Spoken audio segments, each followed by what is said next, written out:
transforming musical linguistic objects, elf machines.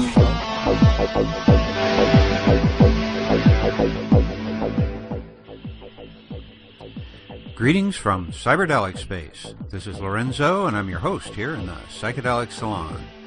And to begin today's program, I would like to thank some of our fellow saloners who either bought a copy of the audiobook version of my novel, The Genesis Generation, or who made direct donations to help offset some of the expenses here in the salon. And those generous souls are Lucas R., Alexander M., Corey P., Ian S., longtime friend of the salon, Joshua W., Eric H., and regular monthly donor, Mark C. And I thank you all ever so much for your continuing support of the salon. Now, as you may recall, a couple of podcasts ago, two of our fellow saloners had some things to say about synchronicities. And so now here's one more. I just had decided that today's podcast would include an interview that Peter Groman did with the poet Allen Ginsberg.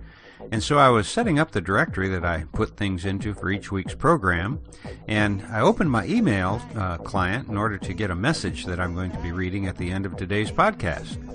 Well, my email program came up and automatically checked for new mail, and a message came in from someone whose name I knew quite well, but who I'd never heard from before. As it turns out, Dennis McKenna gave her my email address and suggested that she ask if I would help promote her Kickstarter project, which I'll do at the end of this podcast. But first, the coincidence. The person who sent me the email, I discovered just a few minutes later, was actually mentioned by Allen Ginsberg in the interview that we're about to hear.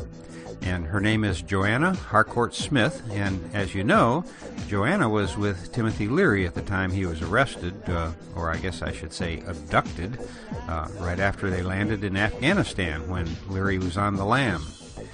But I'm way off track to my introduction to today's program, so let me get back to that. But you have to admit that it was an interesting little synchronicity to receive an email from someone whose name then came up in an interview that was recorded about 15 years ago.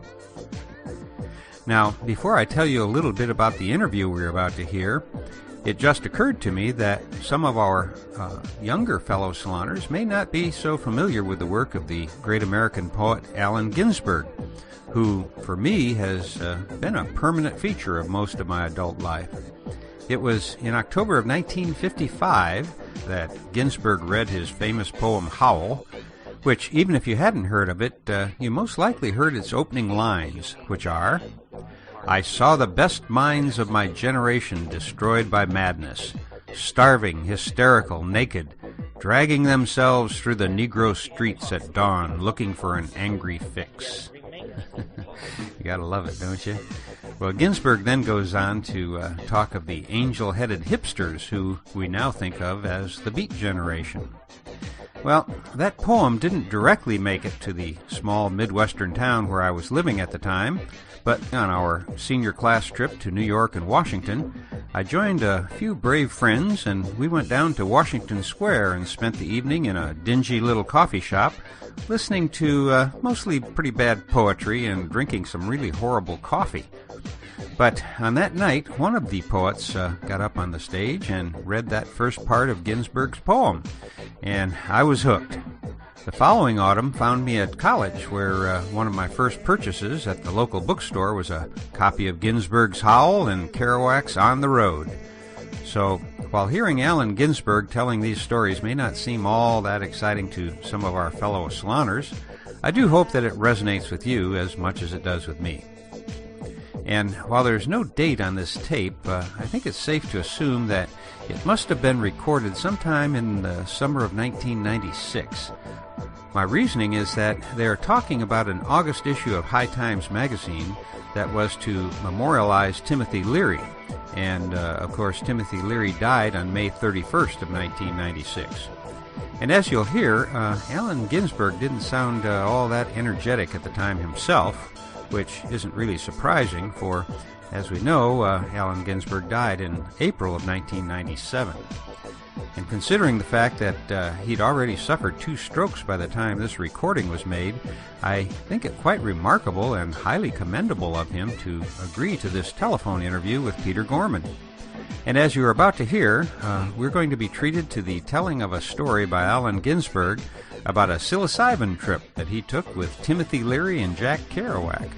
And if you're a historical psychedelic story junkie like I am, well, you're in for a treat. Now, here is Peter Groman in a phone call to Allen Ginsberg. Hello? Hello, Allen Ginsberg? Yes. Hi, this is Peter Groman from High Times. Yeah. Hi. Thanks for agreeing to do this. I don't know if Peter explained. We're just putting together a 32-page kind of a tribute to Tim Leary. And it's just an insert in September's issue, in August issue. And among other things, Marty Lee wrote a history of it. Jonah Raskin, who was with the Weather Underground, did an interview with him a couple of weeks ago.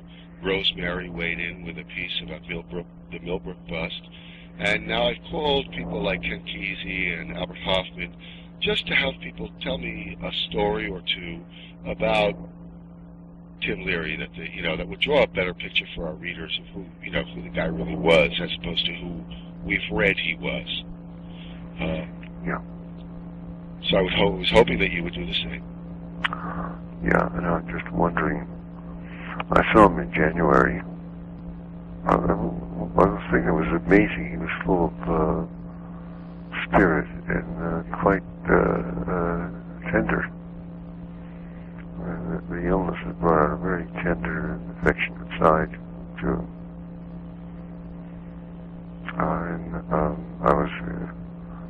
He hugged me, and I kissed him. And there was some little twitting me. I knew I'd turn you gay sooner or later. And he said, for you anytime. It's kind of cute, He always was quite straight and macho, and not macho, but very straight, Irish coach. One thing I do remember is he came up to my apartment in New York in 1960 to meet Kerouac. And Kerouac was there with the poet Bob Kaufman, the surrealist Jewish African poet, or African-American Jewish poet. And Leary, let me see, we were taking psilocybin. And Kerouac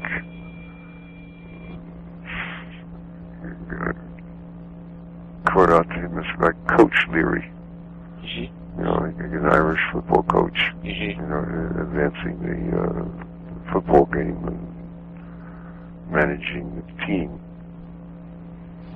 And when he got high, Kerouac said, after a while, after Kerouac took the psilocybin, he said, looking out the window on 2nd Street, between Avenue A and B, he said, walking on water wasn't built in a day. And then we went on kind of pilgrimage to various people, Robert Lowell, and Barney Rossett and others, distributed a little bit of psilocybin and sat with them.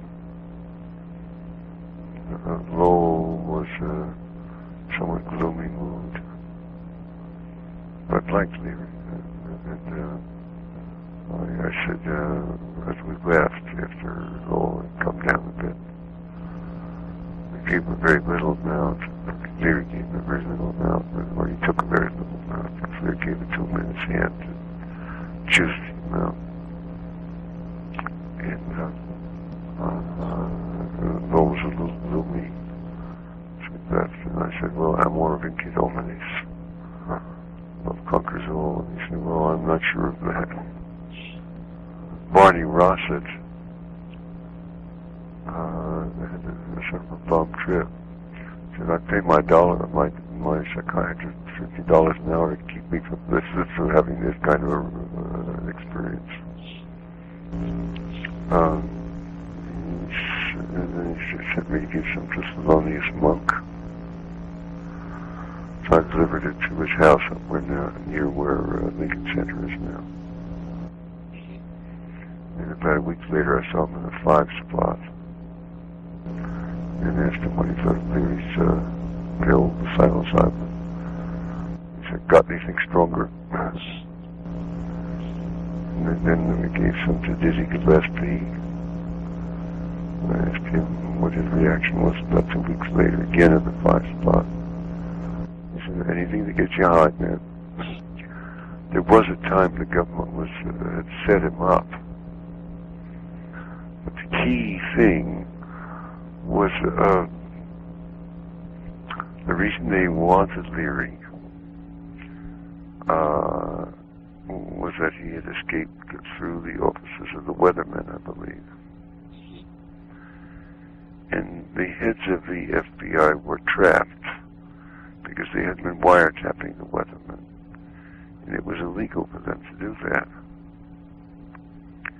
Unless it was an international conspiracy. Moscow Gold. And they kept Leary incommunicado, I think around 1970, 75 was that? I thought he was out by then. It was 70, I thought, or 71 when he fled to Algiers. No, then he fled to Algiers, but then they caught him in Afghanistan. Yeah. So he was, they grabbed his passport as he left the plane. The American consul rushed up and grabbed his passport.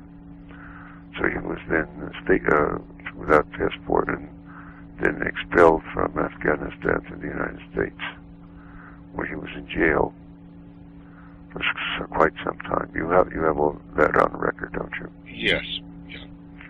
So it would be around 74 or 75. I think it was 75. Because I got a call from him, actually. It was very rare because hardly anybody had heard from him. It was all through Joanna, who had a kind of monopoly on communication. And he said he was sleeping on steel sheets and in solitary. And what they were trying to do, well, she had called and said she wanted to arrange for Leary to get in touch with Bill Kunstler. So I consulted Kunstler and called her back and said that if they wanted to get into touch with him, here's his number. Kunstler had suspected some kind of entrapment, actually, from her. And they never did call him, I guess. Later on, when Leary got out, he explained what the problem was there. That the FBI had been wiretapping the weathermen illegally. And they wanted Leary to testify that the weathermen were getting Moscow Gold. That money was coming from abroad as part of a big communist conspiracy. Well, as far as he knew, it wasn't. That they were just a domestic dissidents. And so they were keeping him, the government and the FBI was keeping him in the feds, were keeping him in solitary, trying to get him to change his story, to testify for I think Sullivan or somebody was there, I forgot who, in the FBI who was otherwise going to go to jail. And finally, those guys in the FBI did go to jail. Maybe Felt, I'm not sure. Do you know the story? Not offhand. You might have your fact checkers check it out. but several higher ups, including I think Mark Felt, but I'm not sure, did have to go to jail for violating the law and wiretapping when they shouldn't be.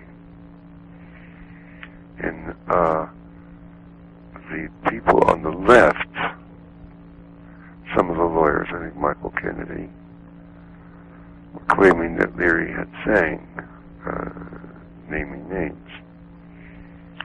But Leary's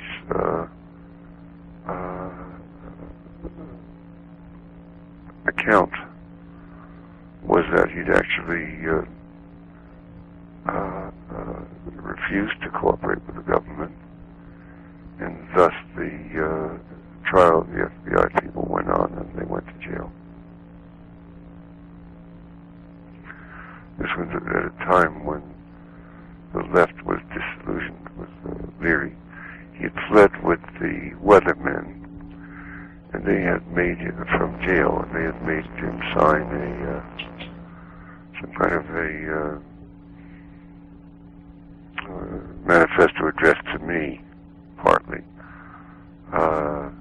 renouncing pacifism, renouncing nonviolence. They delivered him, of all places, to Eldridge Cleaver, now in Algeria, yeah. And after a while, Cleaver put him in jail, or arrested him and held him in incommunicado. Do you remember that? Sure.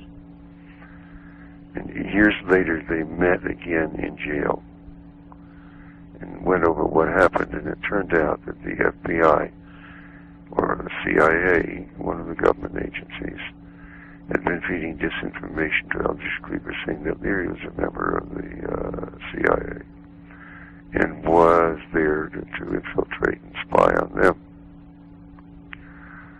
And I think some acquaintances of some black acquaintances of Eldridge Cleaver were in his group in Algiers, were actually double agents and were feeding him that disinformation. So Leary was the recipient of a tremendous amount of disinformation and attack from the Narcotics Bureau, Treasury Department, Gordon Liddy of all people, the criminal himself, and CIA and FBI, and like almost an international conspiracy to entrap him and to put him through the ringer. And he emerged from it cheerful and not embittered, as many people might have been. Went through that ordeal for years. Beginning with his bust, going down to Mexico, where he took responsibility for his daughter's. His daughter had put a little bit of grass in her bosom, and after being warned not to take anything at all, crossing the border, he was turned back at the Mexican border and sent back to American Customs, where they found the grass. And so his father, Leary, very honorably took the bust rather than the daughter, and was sentenced to something like 30 years for a couple of joints by a judge in Texas, who denounced Leary as an unwholesome influence because of his books and writings, and so gave him this big, huge sentence,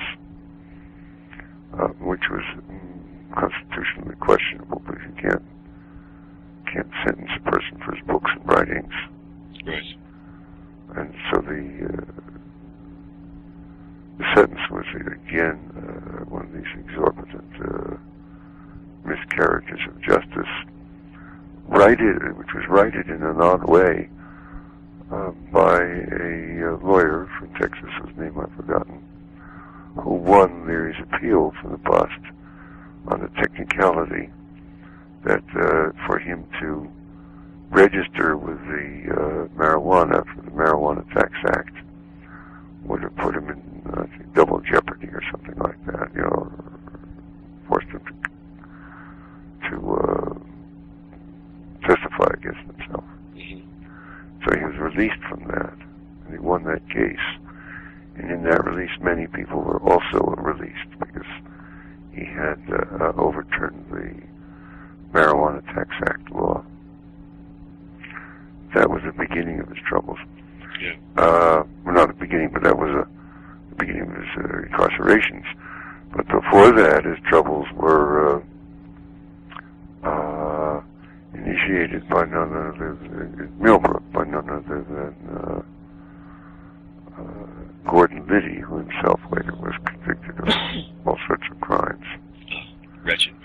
Yeah, but what's interesting is that in those days, Liddy was constantly raiding Millbrook illegally without warrants and without proper court permissions.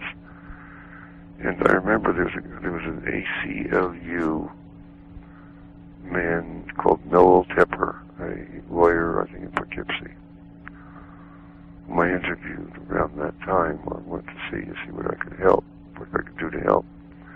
I said there were so many violations of the law in Liddy's raids on Millbrook that it would take a team of lawyers years to sort them all out and sue.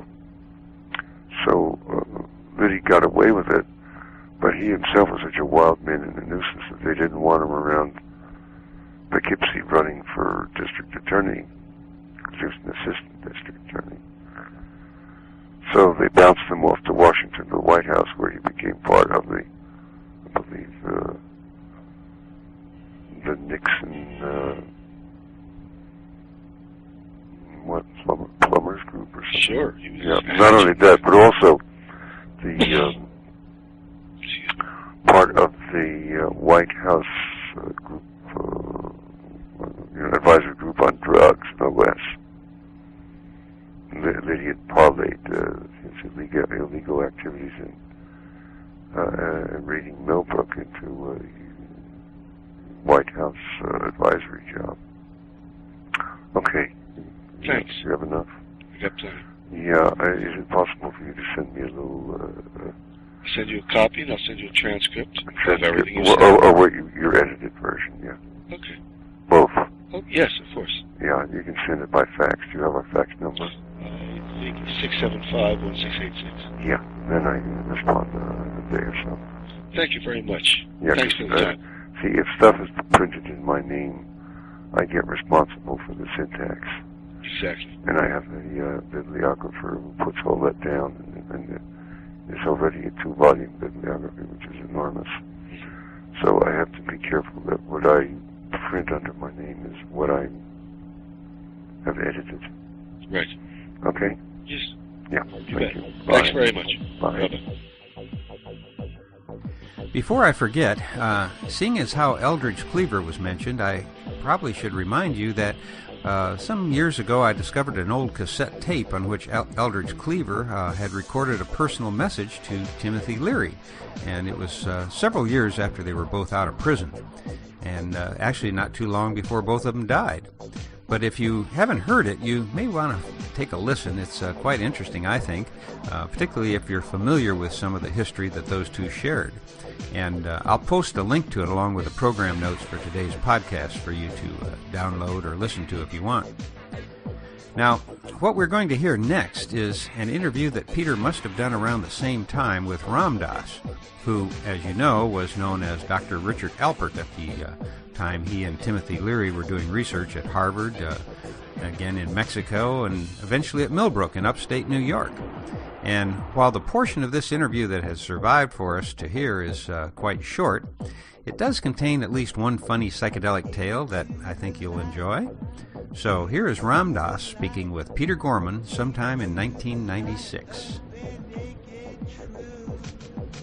It happens to things that turn out to be such key issues. When he went to Mexico with Frank Barron, he had no intention. He didn't think about taking mushrooms. And when he got busted with Susan at the border, he certainly had no plan to become a Supreme Court case around marijuana tax laws. And when he got prostate cancer, I don't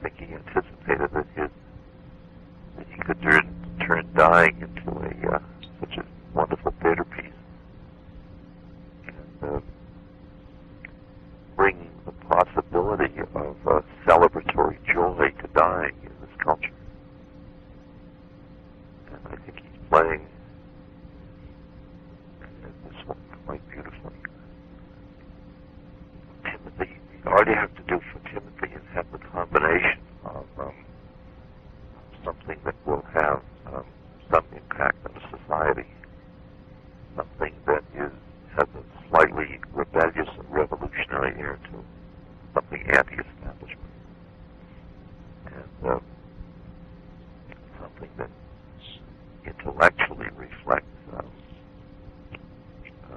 greater freedom for individuals.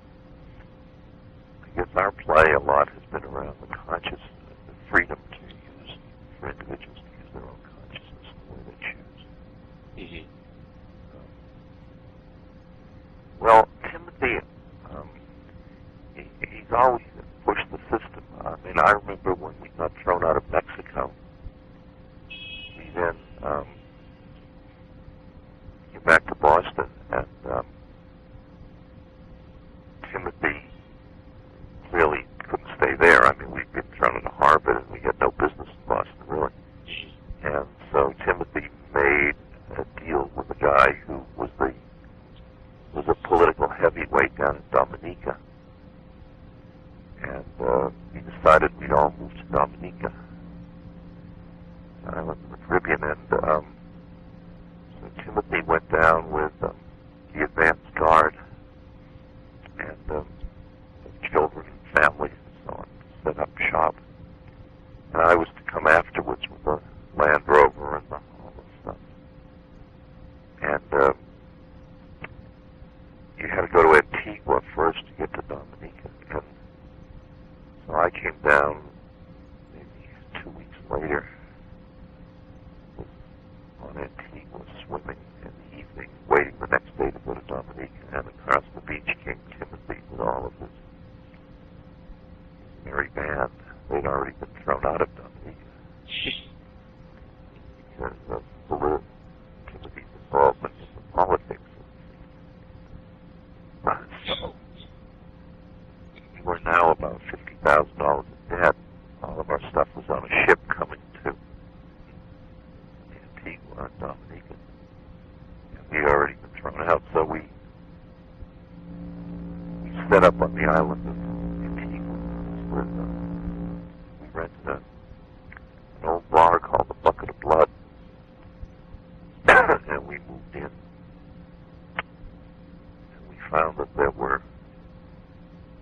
we decided we were going to set up our psychedelic training center in Antigua. We would have to win over the 12 psychiatrists on the island. So we started having cocktail parties for each of them to try to charm them. This must be hilarious. And one of them was the leading lobotomist for the Caribbean island chain. And we were not pro-lobotomy, you might imagine. And Timothy had a secretary, a young fellow who was a very serious and dedicated person. And we all took LSD one night to clear our heads, plan our strategy, change the world. And this fellow, under LSD, developed the vision that by dealing with this lobotomy doctor, we were making a pact with the devil. And that it was his job to protect us from doing this. So in his bathing suit, he went into the city and found the doctor and offered himself for a lobotomy, feeling that if he had a lobotomy, that would wake us up to what terrible things we were doing. So that led to us being thrown off Antigua. So I escorted our friend back to the States. They treated us for something. That impressive stuff, I guess. I think he's quite a successful computer or something now. Bill Gates. Yeah, Bill Gates. I wasn't going to mention the name.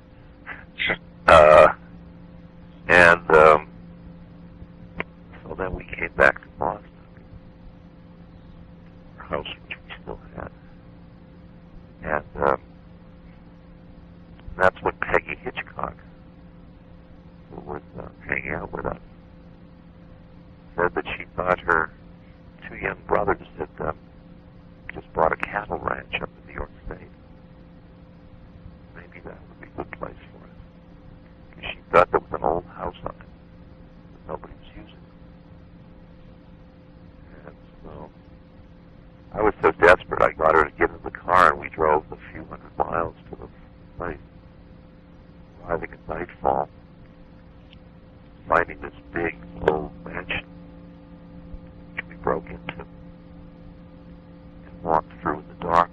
handle 63 rooms,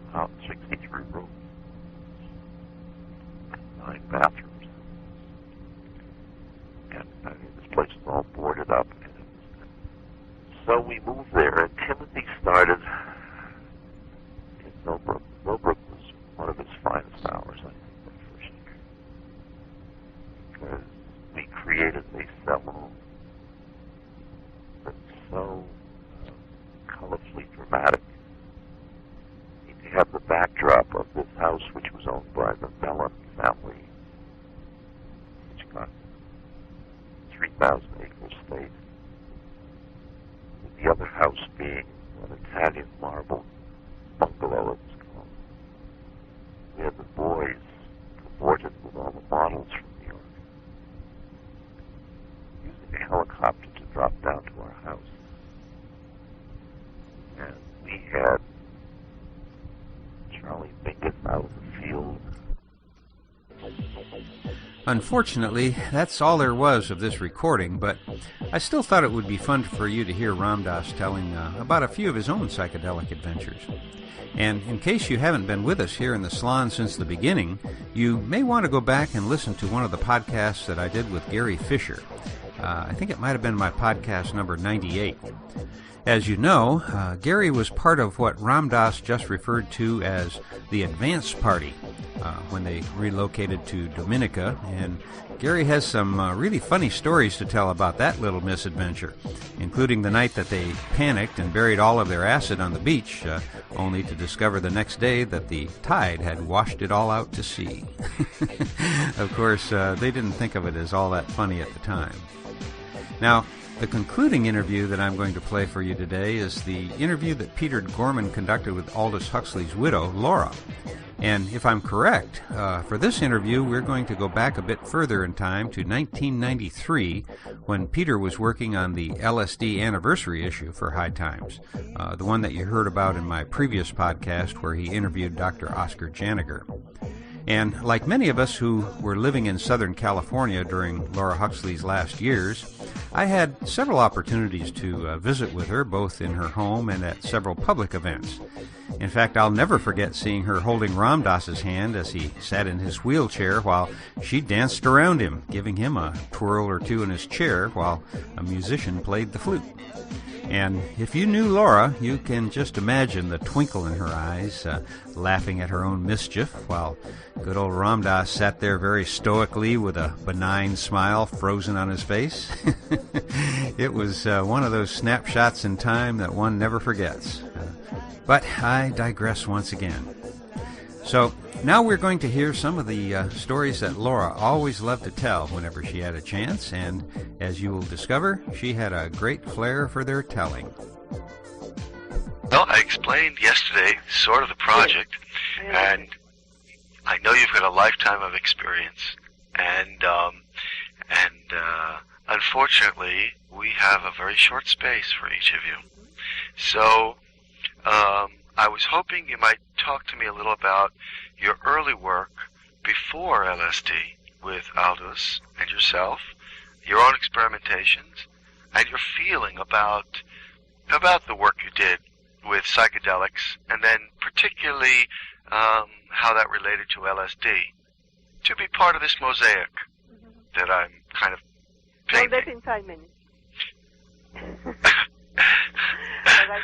But to begin with, I wrote all of this in a book. If I am not quite, if I don't give you enough, there is a book called This Timeless Moment, where I spoke about all our experimentation and my work before.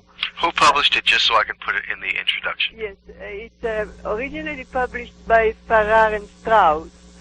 And then there have been many paperback editions. And actually, yes, there is a new edition by, wait a second, this very lovely edition actually, which is, and it's published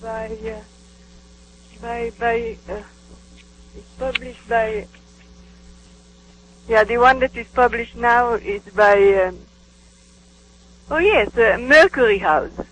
Mercury House. Yeah, Mercury House has a book around. Now, what can I tell you? You see, when I took LSD, and I believe that it was also part of all this experience, is that everything that you know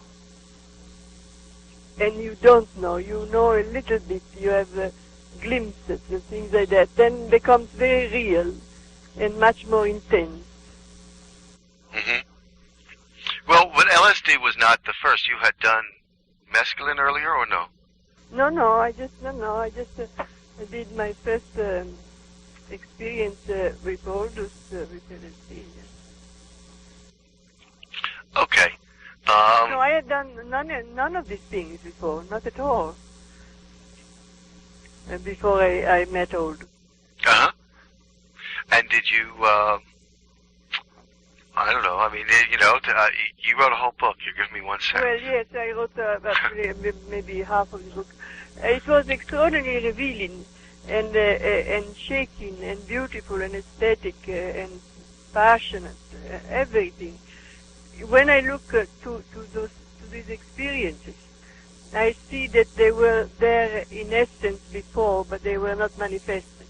Mm-hmm. All this quality, they were not quite as deep, as intense, as overwhelming. I mean, even now, if I just listen to some music, the whole thing comes back in the same character, and yet not as deep. The compassionate part. I mean, everybody arrives to this. Everybody reacts to this in a certain different way. My reaction usually is on the aesthetic level and on the compassionate level. And when was that first experience? And were you using Sandoz material? Yes, Aldous gave it to me. It was before we got married. It was in his house. And it was quite extraordinary because he gave me, after a while, he gave me a little soup, a little vegetable soup to eat. And then he wanted to take away the dish that was dirty with the soup.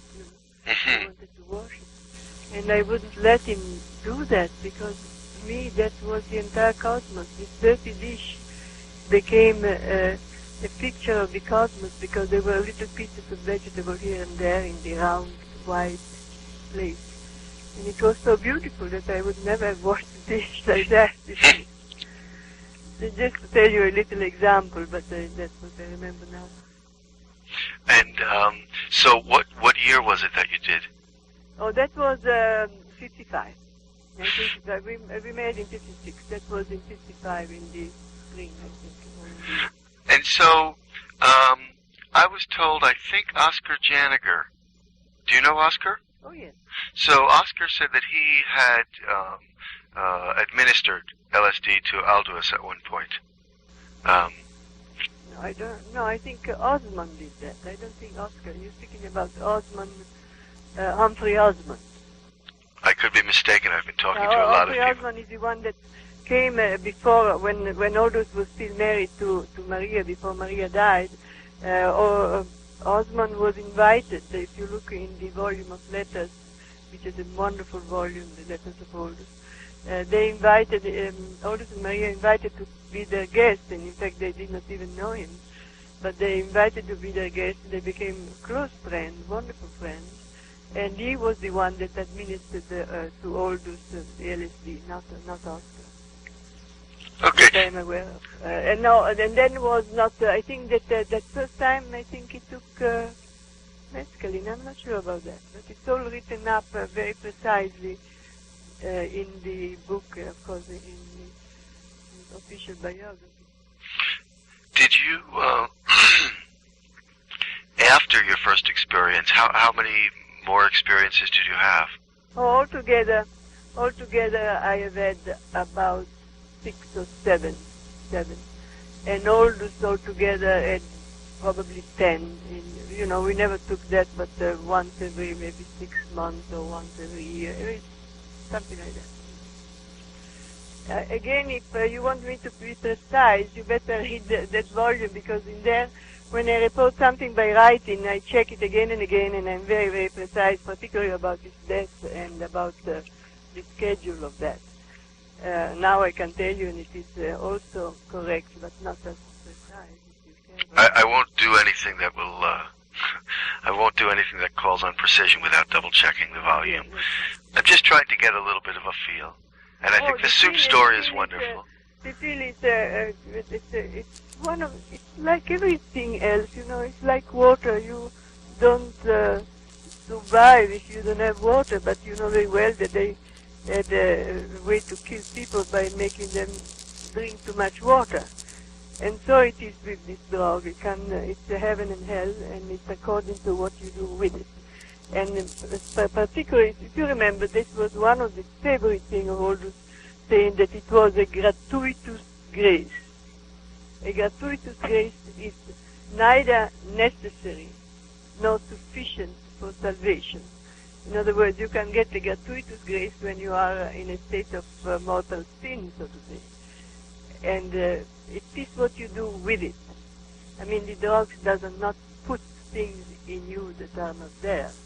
But the trick and the danger is that you never know which one of you, which part of you emerges during a drug experience. There is many, many people within ourselves. We are a crowd, actually. And who is going to come up during the drug experience, it depends on many unknown factors and on some known factor, on the set and setting. You must have heard a great deal about that. Sure. Set and setting, about the situation of your chemical situation that day or that week, the situation of your liver and of your chemistry. So there is naturally an element of unknown. If everything was known, then there would be no research. We knew exactly what's going to happen, so why do it? Did you ever use LSD after Aldous' death? Yes. Can you tell me, was it a different thing? Or was it similar? I mean, well, similar in the sense that they're all different. See, they are all similar and they are all different. Yes. And I took it just 3 or 4 weeks after he died because I wanted to take him at the same time when he took it as he was dying, but it's not one person has to be there grounded, you know. Mm-hmm. So I didn't take it as he was dying, but I took it soon after 3 or 4 weeks.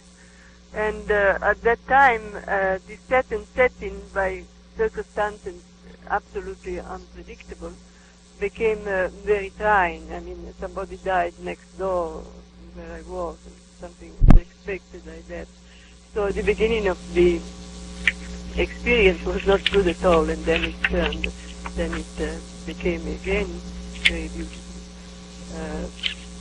I don't know if that was connected by the fact that he was dead and that he was not there again. This I don't know. Then I had it only once again after that, and then I stopped because I then became the whole family actually of a child who is now 18 years old, and I didn't take any drugs during these last 18 years, 17 years, because the child, I would not ever lie to a child, and if I would tell her I take LSD or something, she would tell her friends, and it would make it very difficult. So I never took it, as I said, for 17 years now. She's 18, and you see, she's now out of teenager, and she told me now I'm 18, I can do what I want. So I said, now, Karin, you are 18, I can do what I want. So will you experiment again if the right time and place? I believe so, if it is the proper thing, you know, the proper ambience and everything. There is other things that I have not taken, you know, there is so much since then. So I am a little bit stuck in the 1970 period or so. You're listening to the Psychedelic Salon, where people are changing their lives one thought at a time. Well, Laura may have felt that she was stuck in the 1970s, but the times I spent with her, she didn't seem stuck at all.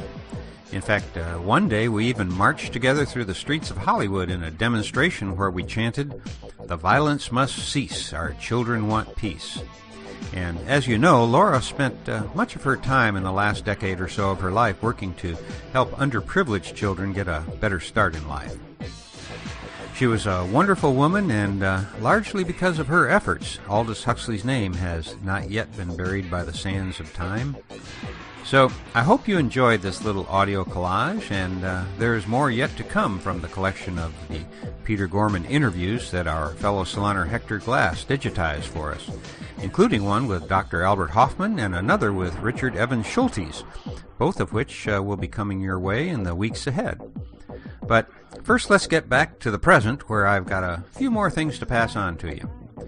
First of all, there's a comment I received that is somewhat typical of several others regarding cleanup of bad sound quality on some of these old recordings that are floating around these days.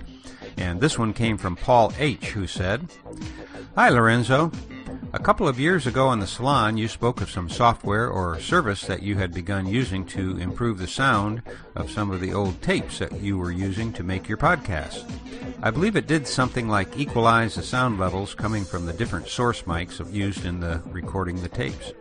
Would you be kind enough to post that info here, as I am embarking on a project using old cassette tapes and would very much like to clean up the sound of them before finalizing my project?" Well, I think what Peter is referring to is the Levelizer, which is free software that is available from Audioplex at www.audioplex.com /levelizer.htm. And Levelizer is used to eliminate changes in volume, but it doesn't remove the buzz and hum that's often found in these old tapes. And for that, I've been using the open source audio tool that most podcasters use, and that is Audacity. In fact, while you can still hear a lot of hum in the recordings I played today, they've been passed through Audacity's noise removal filters, and believe it or not, quite a bit of noise was actually removed. However, if you remember back several podcasts, I mentioned a couple of files that were beyond the scope of that tool. However, I'm now happy to report that one of our friends of the salon, Amara Angelica, did a lot of work on the Hoffman and Schultes recordings, and as a result, you're going to be hearing them in future podcasts. Another message I received touches on a topic that also seems to be of great interest to many of our fellow saloners, and that is finding the others. This one comes from Dave A., who writes, "Hello, Lorenzo. I have recently been feeling a call from the spiritual world. My explorations of various spiritualities has led me to Native American spirituality and shamanism, which feels a lot like coming home. I've been exploring psychedelics for a while now and feel it's time that I sought guidance from more experienced journeyers. Do you know of anyone in the Portland, Oregon or surrounding area that might be willing to be a guide of some sort? Do you have any advice on how I might take further steps to pursue some form of modern shamanism aside from reading books?" Well, Dave, as I've said in the past, I'm not really in a position to introduce people to one another, simply because, as I'm sure you are well aware, there's always the problem of not knowing people well enough to be able to recommend them to others. I do know that there is an active group of like-minded people in Portland who stop by one of the medical marijuana dispensaries in town, and I've heard them talking about it in various podcasts on the Cannabis Podcast Network, which you can find at dopefiend.co.uk. But there now happens to be another opportunity for you if you can make it up to Orcas Island, Washington, which you can get to by taking the ferry out of the terminal that's closest to Seattle. As I've mentioned before, Bruce Damer and I will be conducting a workshop there on September 30th, October 1st, and October 2nd, titled Beyond 2012. And the cost of the workshop is only $45, and the profits are going to be sent on to Sasha Shulgin to help offset some of his medical expenses. Now, I'm told that if you want to stay at the Outlook Inn on Orcas, which is where the workshop is going to be held, that you need to get your reservation in pretty soon. However, there are also other places to stay on the island, as well as a lot of great camping sites. It's really a spectacular place for a workshop, and it also is a place where you'll be able to meet some of the other members of the tribe who happen to live in the Pacific Northwest, as well as saloners from California, Utah, and North Carolina, who I'm told have already bought their tickets for that event. And to purchase your ticket or for more information about this event, you can go to somaticrevolution.com. That's www.somatic, somatic, REVOLUTION, somaticrevolution.com for the details. Now, one last announcement before I go, and that is a Kickstarter project that I want to let you know about. And yes, I realize that some of our fellow saloners are again going to be disappointed in that I'm mentioning this project and not their own. But as I've said before, if I announced every Kickstarter campaign that I get requests to support, well, we'd be spending about half of each of these podcasts talking about them. So I've restricted myself to only mentioning those rare projects that will lead to the preservation of some of our community's history that may slip away otherwise. And this project is one of them, which I first learned of in an email that read in part, Dennis McKenna gave me your email as I have a Kickstarter project going so that I can publish my book, Tripping the Bardo with Timothy Leary. Well, anything Dennis recommends gets my attention, of course, and the person sending that request was Joanna Harcourt Smith, who, if you are familiar with the life of Timothy Leary, you already know about, but not directly from her. In fact, I've always wondered why we've heard all of the stories and gossip about Joanna as told by a bunch of men who had their own agendas, and yet the mainstream media never seemed to give her a chance to tell her own side of those historical times when she and Leary were arrested in Afghanistan and then he was imprisoned in the U.S. I know that I, for one, am most anxious to hear Joanna's side of the story, and so I've made a pledge myself to help get her book published. And if you are also inclined to hear her side of that fascinating story, you can help by going to Kickstarter.com and just type Harcourt, Harcourt, in the search box, and that'll bring up the Tripping the Bardo with Timothy Leary link. And I'll also put a link to that Kickstarter campaign along with the program notes for this podcast. Well, that's going to do it for today, and so I'll close this podcast once again by reminding you that this and most of the podcasts from the Psychedelic Salon are freely available for you to use in your own audio projects under the Creative Commons Attribution Non-Commercial Share-alike 3.0 license. And if you have any questions about that, just click the Creative Commons link at the bottom of the Psychedelic Salon webpage, which you can get to via psychedelicsalon.us.